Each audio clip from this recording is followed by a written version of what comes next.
Bonjour, cher professeur. Aujourd'hui, nous allons découvrir le modèle de gestion des ressources humaines, ou autrement GRH, proposé par Jean Nizette et François.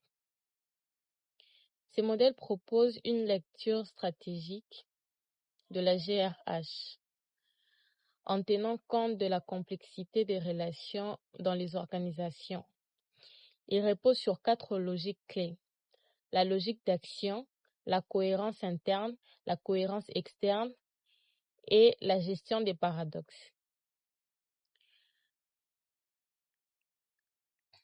Alors, ici, premièrement, nous allons parler de la logique d'action. C'est la base du modèle. Elle part du principe que la GRH, ou gestion des ressources humaines, est toujours une action stratégique et orientée par des finalités. Les RH ne gèrent pas seulement les salaires ou les présences, elles agissent selon une intention stratégique. Par exemple, une entreprise qui veut se positionner sur le haut de gamme va recruter des profils très qualifiés, quitte à payer plus cher. C'est une logique d'action volontaire. Deuxièmement, nous avons la cohérence interne. C'est la capacité à faire en sorte que les différentes pratiques RH soient en harmonie entre elles. Recrutement, formation, évaluation, promotion, tout doit suivre une même logique. Par exemple, si une entreprise doit valoriser l'innovation, elle ne peut pas en même temps freiner les initiatives de ses salariés. Elle doit former, encourager, encourager la créativité et récompenser les idées nouvelles. Sinon, il y a un manque de cohérence interne. Troisièmement, nous avons la cohérence externe. Ici, il s'agit d'aligner la GRH avec les contraintes et les attentes de l'environnement externe.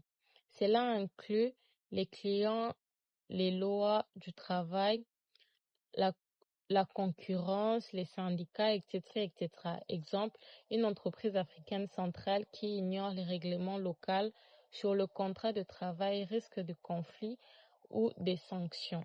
La GRH doit donc s'adapter à son contexte sociopolitique et économique. Quatrièmement, nous avons la gestion des paradoxes. Ici, Nizette et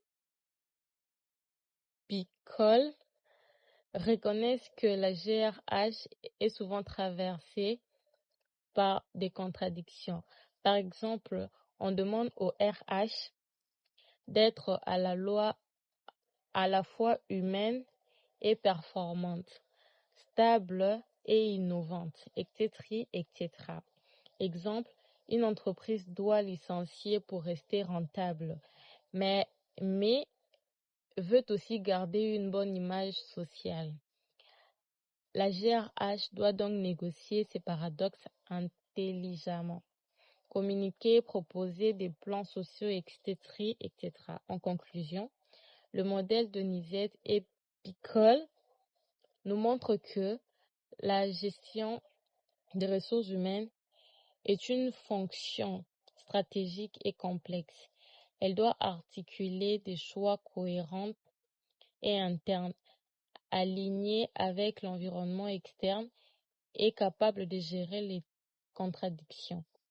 Ce modèle est utilisé pour analyser la gestion des ressources humaines dans n'importe quelle entreprise ou administration publique. J'étais l'élève Ketia Kiala et je vous remercie pour votre attention.